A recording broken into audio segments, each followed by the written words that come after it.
Good morning all of you. आज की class में पढ़ेंगे हम लोग cost of equity share capital. ये चैप्टर चल रहा है हमारा फाइनेंशियल मैनेजमेंट में कॉस्ट ऑफ कैपिटल। इसके अंदर अब तक हम लोग 3 टॉपिक्स देख चुके हैं। नंबर 1 कॉस्ट ऑफ डेप्ट।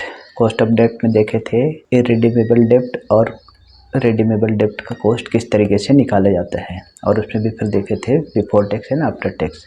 उसके बाद नेक्स्ट भी देखे थे नेक्स्ट क्लासेज में cost of preference share capital. इसमें भी था इरिडीमेबल और रिडीमेबल प्रेफरेंस शेयर कैपिटल। और फिर आज की क्लास में देखेंगे हम लोग cost of equity share capital किस तरीके से निकाला जाता है। तो cost of equity share capital को हम लोग डिनोट करते हैं के ई से, और के ई निकालने का 2 तरीका है, एक विदाउट ग्रोथ रेट और एक विथ ग्रोथ रेट।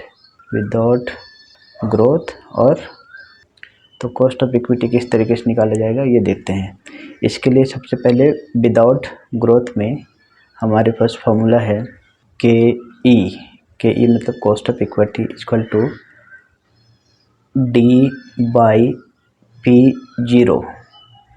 P0 या फिर NP क्या होता है बताऊंगा इंटू 100, वेयर के ई का मतलब होता है cost of equity, D means होता है एक्सपेक्टेड डिविडेंड, कंपनी इस साल कितने डिविडेंड देने की चांसेज है, कंपनी कितना डिविडेंड दे सकती है, उसको बोलते हैं एक्सपेक्टेड डिविडेंड। और P0 का मतलब होता है current market price, and NP means net proceed. तो नेट प्रोसीड बिल्कुल वैसे निकालेंगे जैसा कॉस्ट ऑफ डेप्ट में निकालते थे, cost of preference share capital में निकालते थे। अब देखिए क्वेश्चन में यहाँ हमने लिखा है formula D divided by P0/NP। तो क्वेश्चन में या तो करंट मार्केट प्राइस दिया हुआ रहेगा या फिर नेट प्रॉफिट दिया हुआ रहेगा। नेट प्रॉफिट निकालना होता है तो क्वेश्चन में जिस तरीके का इन्फॉर्मेशन रहेगा उसके हिसाब से बनाएंगे। अगर करंट मार्केट प्राइस दिया हुआ है तो करंट मार्केट प्राइस से, और अगर नेट प्रॉफिट की इन्फॉर्मेशन है तो उसके हिसाब से हम लोग क्वेश्चन सॉल्व करेंगे। तो ये है हमारा फॉर्मूला विदाउट ग्रोथ। अब अगर ग्रोथ रेट दिया हो तो क्या करेंगे।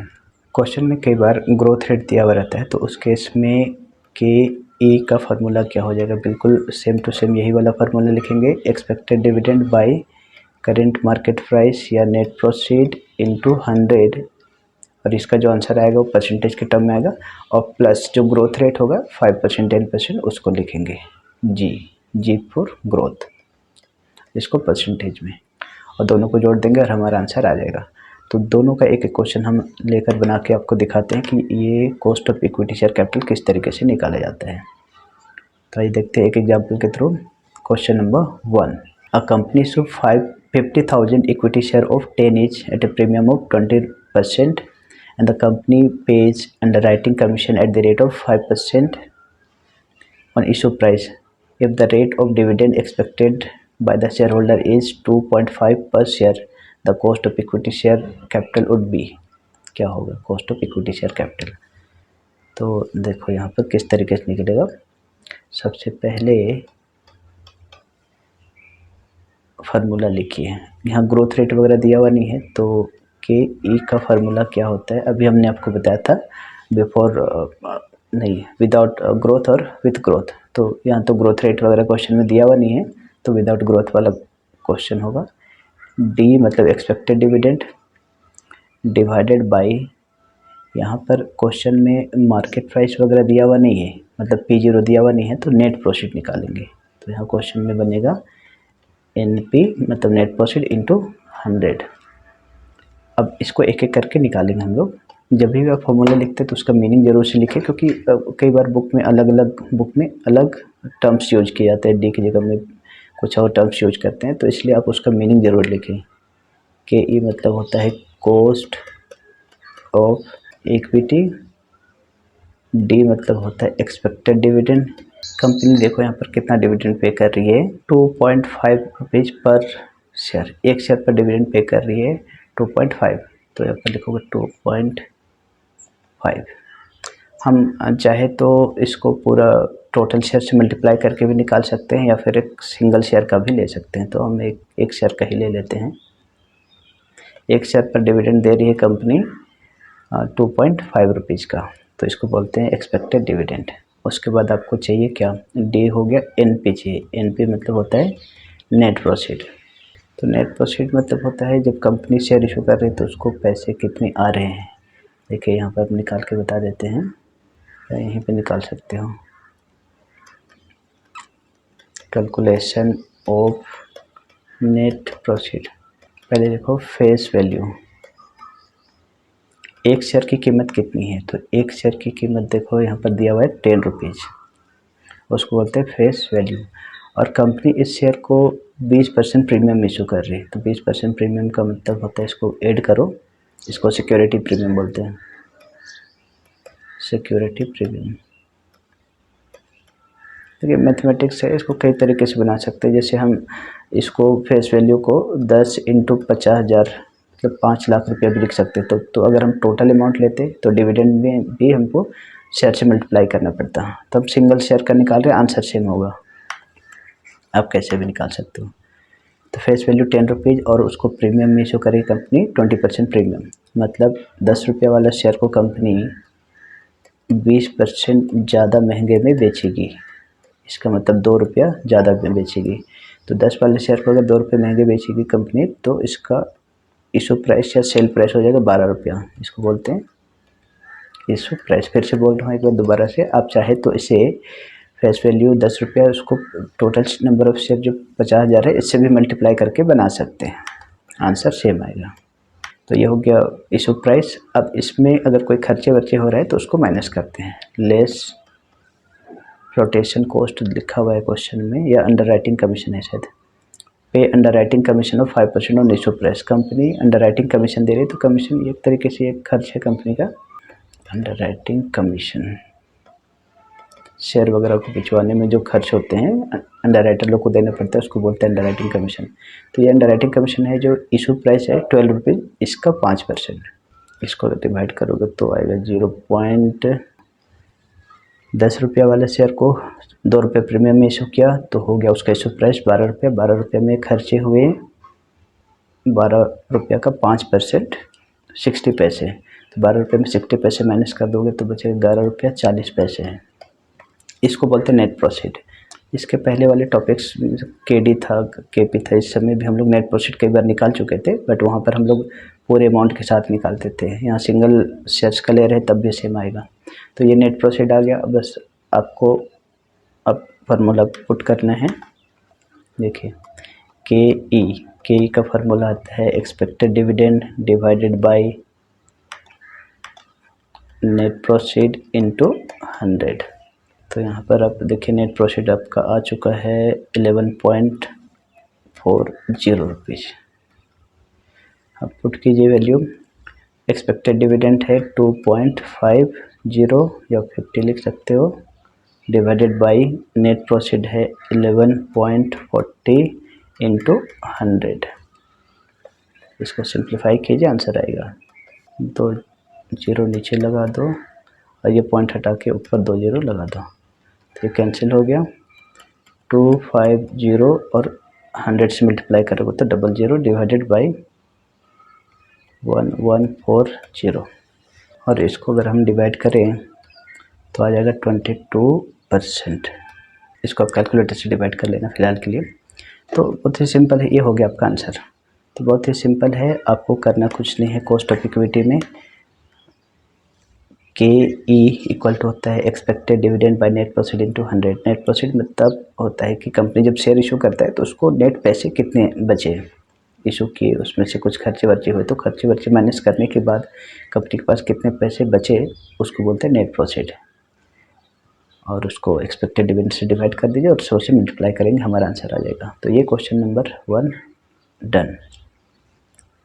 एक और क्वेश्चन लेते हैं इसमें, जिसमें हम ग्रोथ रेट के साथ वाला क्वेश्चन बताते हैं। अच्छा, एक चीज़ और है कि ये जो इक्विटी शेयर कैपिटल है, इसका कॉस्ट जब निकालेंगे तो हर क्वेश्चन का वैरायटी डिफरेंट होगा। तो ज़्यादा से ज़्यादा क्वेश्चन आप सॉल्व करिए, हम आपको 10-12 क्वेश्चन बनाकर दिखाएंगे और आप उससे प्रैक्टिस करें। आइए एक और क्वेश्चन देखते हैं, क्वेश्चन नंबर 2। क्वेश्चन है earning per share of Tinko limited R 10 rupees. देखिए क्वेश्चन, इस क्वेश्चन में अर्निंग पर शेयर, इसको बोलते हैं EPS। तो डिविडेंड की जगह में अर्निंग पर शेयर लिखा हुआ है, तो ठीक है। हमारा फार्मूला में जहाँ पर हम लोग एक्सपेक्टेड डिविडेंड लिखते थे वहाँ लिखेंगे earning per share. And the market price of the share face value of 100 is 120। जिस शेयर की कीमत 100 रुपया है, एक्चुअल प्राइस 100 रुपया है, उसका मार्केट में रेट अभी चल रहा है 120 रुपया। Find the cost of equity share capital by EPS या यील्ड मेथड। तो ईपीएस मेथड में कुछ नहीं करना है, एक डिविडेंड यील्ड मेथड होता है और एक EPS earning per share yield method होता है, तो उसको छोड़िए।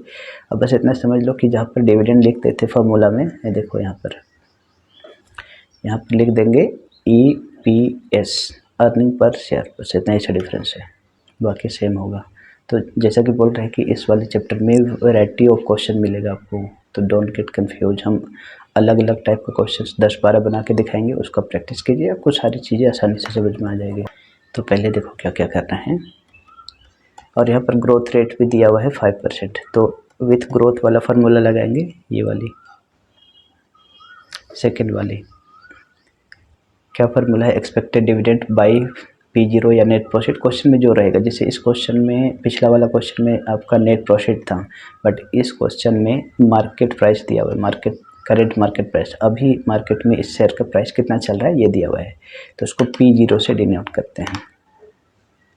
तो पहले फार्मूला लिख दो कि e cost of equity equal to expected dividend, जो आप लिखते थे उसके जगह हम लिखेंगे ईपीएस। ईपीएस मतलब होता है earning per share, divided by net profit की जगह में लिख देंगे P0 इंटू 100। जो फार्मूला था वही है, बस यहाँ पर डिविडेंड लिखते थे, वहाँ पर हमने क्या लिखा, अर्निंग पर शेयर, और नेट प्रॉफिट की जगह में P0 मतलब करेंट मार्केट प्राइस, और चूँकि ग्रोथ रेट दिया हुआ है इसलिए जी। अब यहाँ पर इसका मीनिंग लिखिए, मीनिंग आप ज़रूर बताएंगे कि ये मतलब होता है कॉस्ट ऑफ इक्विटी, ईपीएस मतलब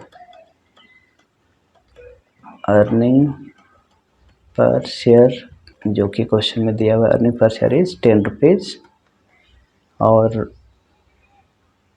P0 मतलब होता है current market price of share. जो इक्विटी शेयर है उसका करेंट मार्केट प्राइस, अभी मार्केट में क्या चल रहा है, 100 रुपया वाला शेयर बिक रहा है 120 में, इसका मतलब मार्केट प्राइस है 120। और जी मतलब होता है growth rate, every year earning कितना बढ़ता है या डिविडेंड कितना इंक्रीज होता है, तो 5% लिख देंगे। तो ये सब कुछ दिया हुआ है अपने पास क्वेश्चन में। अब निकालिए, कॉस्ट ऑफ इक्विटी निकालेंगे, तो cost of equity earning per share, जहाँ पर एक्सपेक्टेड डिविडेंड लिखते हैं तो वहाँ पर यहाँ पर अर्निंग पर शेयर दिया हुआ है, तो उसको लिखेंगे 10 रुपीज़ डिवाइडेड बाई P0 मतलब current market price which is 120 rupees into 100। देखिए मैथ्स कैसे सॉल्व करते थोड़ा उसको समझिएगा, इसको अंडर ब्रैकेट रखोगे और प्लस ग्रोथ रेट है 5%, तो इसको अलग से लिख देना 5% ऐसे। अब फार्मूला जानने के बाद भी अगर आप कैलकुलेशन करने का प्रोसेस नहीं समझेंगे तो गलत आंसर आएगा।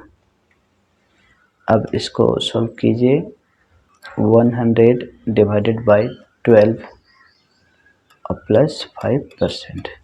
100 को हम 12 से डिवाइड करेंगे, इसको डिवाइड करेंगे तो आएगा 8.33।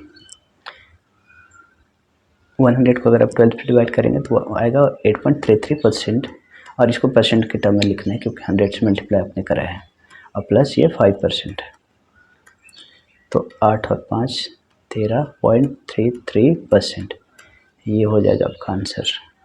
तो ग्रोथ रेट रहेगा तो क्वेश्चन इस तरीके से बनेगा। ये क्वेश्चन नंबर 2 डन। बाकी हम लोग नेक्स्ट लेक्चर में देखेंगे, इसके कई सारे क्वेश्चन हम बनाकर दिखाएंगे। अब तक 2 क्वेश्चन हो चुका है, और आगे की क्लास में देखेंगे क्वेश्चन नंबर 3, 4, 5 इसी तरीके से। Thanks for watching. अगर आपको वीडियो समझ में आ रहा है तो वीडियो को लाइक कीजिए, शेयर कीजिए और चैनल को सब्सक्राइब कीजिए। Thanks for watching.